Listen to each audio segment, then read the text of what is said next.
tu sens que quand ça fait mal aux mains, c'est que ça applaudit sincèrement. Tu sais, ça clappe, c'est pas des claps de pitié, c'est des claps de ouais, c'était bien, c'était bien. Je pense que vous êtes mignons aussi. Il y avait ça, il y a beaucoup de filles dans le public devant. Il y avait des claps de ah, il joue bien, il est mignon. Il est mignon. Ok. Ouais, je vois, ça a sorti le téléphone. Ah ouais, direct. Là, on en arrive au troisième passage. Alors, le troisième passage, c'est un passage particulier. Parce que ce monsieur que vous allez voir qui vient nous faire un sketch, il n'est jamais monté sur scène, il n'a jamais fait de théâtre, il n'a jamais fait de sketch de sa vie. C'est sa toute première expérience de sketch ou de stand-up. Attention, c'est moi qui l'ai chauffé de ouf, du coup soyez pas méchants, d'accord? En fait, si vous voulez la petite histoire, il vient voir les Montpellier Got Talent depuis le début, il adore, c'est un fanat de spectacle, etc. Et il m'a dit que son rêve, en gros, lui c'était un peu un fantasme, il a toujours eu envie de se lancer, de se présenter devant le public, mais il n'osait pas. Et je lui ai dit que c'était typiquement, c'est pour ça qu'on a ouvert cette scène pour des gens comme lui qui ont envie pas de faire carrière, ni qui font ça juste pour le plaisir. Du coup, aujourd'hui, on a la chance et l'extrême privilège de participer à sa première fois. Je pense que c'est pas lui qui est chanceux, c'est nous qui sommes. On est des élus. On est des élus Montpellier Red Line. Et du coup, à vie, peu importe ce qui se passe, on aura toujours été sa première fois. Et vous vous rendez pas compte, mais quand on monte sur scène, ça fait peur et on voit tous vos visages. On voit tous les visages. Alors, s'il vous plaît, quand il monte sur scène, faites pas la gueule. Faites des sourires, mettez-le en confiance. Je vais lui demander de commencer à s'approcher pour pas que l'entrée soit trop longue.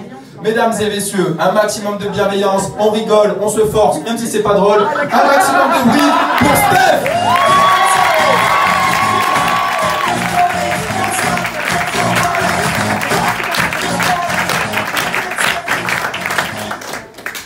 Bonsoir à tous. Vous êtes impressionnants vu d'ici, là, c'est un truc incroyable. Bon, bah, je me présente, je m'appelle Stéphane. J'ai 45 ans, je suis le plus vieux stand-upper de France. C'est simple, il n'y a pas plus vieux depuis la mort de Sim, le comique, à la carte. Bon, il y a des gens qui ont plus de 40 ans parce qu'a priori vous avez un peu pigé la vanne, enfin j'espère. Comme vous l'avez compris aussi, ce soir c'est ma première sur scène, voilà, c'est la première fois de ma vie vraiment que je monte, que je fais du stand-up. Là je vous vois tous me regarder, voilà, c'est impressionnant. Et mon corps, bah, lui, il est littéralement en train de se liquéfier sur place. C'est ça que je suis en train de faire. Donc là, dans quelques minutes, il y aura de l'eau qui va monter. Donc ce que je vous propose, c'est qu'on se fasse un water polo, si ça vous va. Hein, on peut faire ça. Ce côté émotif, en fait, c'est tout moi. Hein, depuis tout le temps. Bah voilà, je suis content de faire les choses, je suis bien. Et puis en même temps, il y a une autre partie de moi qui n'a pas envie de les faire parce qu'elle est stressée. Elle est un peu angoissée. Et quand j'y repense, en fait, j'ai toujours été comme ça. Je vous donne un exemple. Je dois avoir quoi, 12-13 ans. J'adore le foot. Je kiffe le foot, c'est ma passion. J'ai réussi à rentrer dans un club, les Lusitanos de Saint-Maur, hein, un club portugais, pas de Paris, enfin peu importe.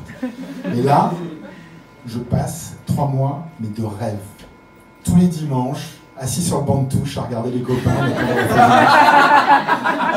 Je kiffe. Ouais, sauf qu'un jour, l'entraîneur se retourne vers moi. Stéphane? Oui. Je vais être à toi. Entraîneur portugais. Hein. Là, je commence à suer, mais directement dans mon jogging Adidas en acrylique. Là, ça me fait des plaques rouges partout, ça me gratte. Enfin, c'est terrible. Bon, je rentre quand même sur le terrain.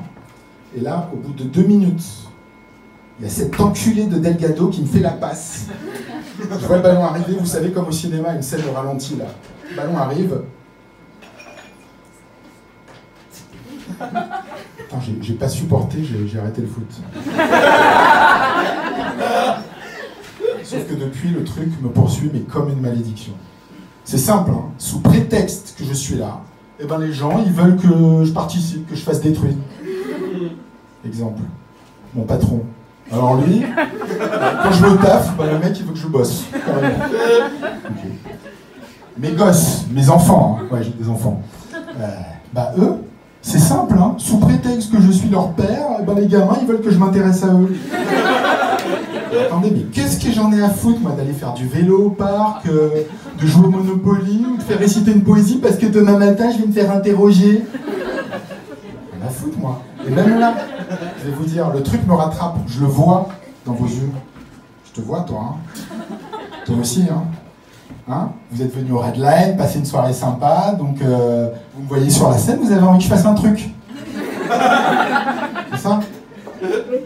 J'ai pas envie, moi. Je suis bien, je suis tranquille, j'ai envie de boire une bière comme vous, de passer un bon moment.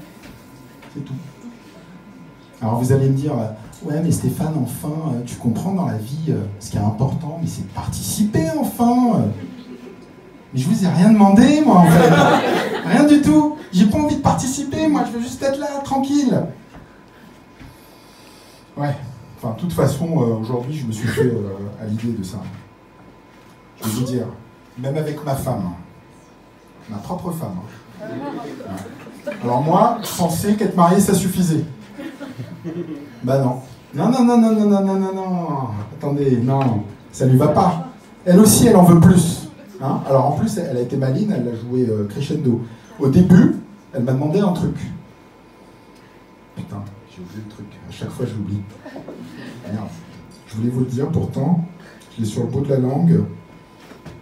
Ça y est. Des sentiments. Ok, moi je joue le jeu. Après, continue, elle a voulu parler. Excusez-moi, hein, je ne sais pas s'il y a des gens mariés ici, mais je vois pas ce que ça a comme rapport avec le mariage. Et puis après, on est carrément monté. J'espère que vous êtes bien accrochés, bien assis. Hein.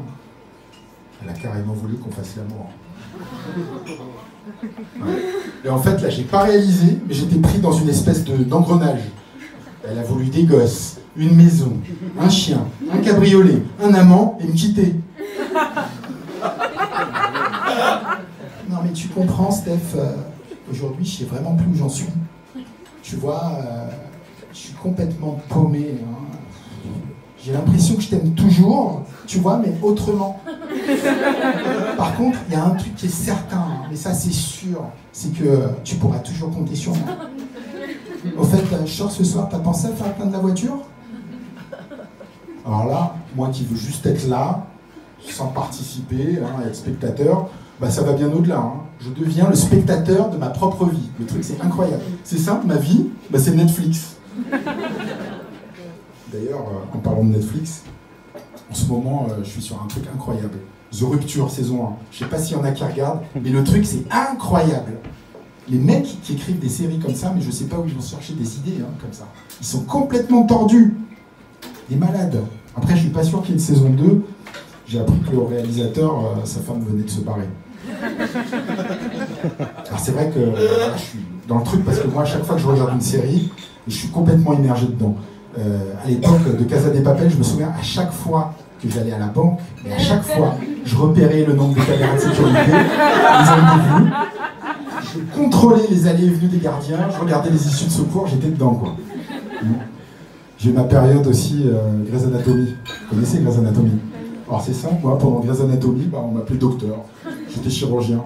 Alors j'ai fait médecine pendant la saison 1, rapidement, hein, et puis j'ai commencé à opérer pendant la saison 2, directement. Au début de la saison 2, j'opère.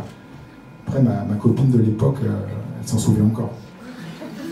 En fait, il y a eu un souci, elle a perdu un doigt dans l'opération. Juste un doigt. Alors moi du coup, pour compenser bah, ce que j'ai fait, rattraper un peu le truc, là je me suis marié avec elle. Hein, ça a tenu un peu les choses, c'est pas mal. Voilà, donc ça s'est fait comme ça. Et là, il y a le trou. Miaou, miaou. Miaou. Mais ouais, pourquoi il y a le trou?